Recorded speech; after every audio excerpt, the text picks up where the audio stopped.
மூட்டு வலிக்கான best home remedy முடக்கத்தான் கீரை. இந்த கீரை வாரத்துக்கு ஒரு முறை இல்லை மாதத்துக்கு ஒரு முறை எடுத்துக்கிறது ஜாயிண்ட் பெயினுக்கு ரொம்ப நல்லது. ஒரு பவுலில் கீரை க்ளீன் பண்ணி எடுத்துருக்கிறேன்.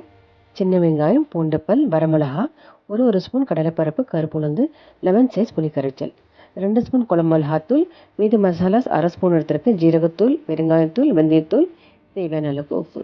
இப்போ கடாயில் குளிக்கரண்டி எண்ணெய் ஆட் பண்ணிக்கிறோம். எண்ணெய் காஞ்சதும் கீரையை போட்டு 2 நிமிஷத்துக்கு நம்ம நல்லா வதக்கிக்கிறோம். கலர் மாறாததுக்கு ஒரு சிட்டு மஞ்சத்தூளை போட்டு வதக்கிக்கிறோம். இது வதங்கிருச்சு. இப்போ அதே கடாயில் எண்ணெய் காஞ்சதும் உளுந்து, கடலைப்பருப்பை போட்டு வதக்கிட்டு சின்ன வெங்காயம், பூண்டுப்பல், வரமிளகா போட்டு நல்லா வதக்கணும்.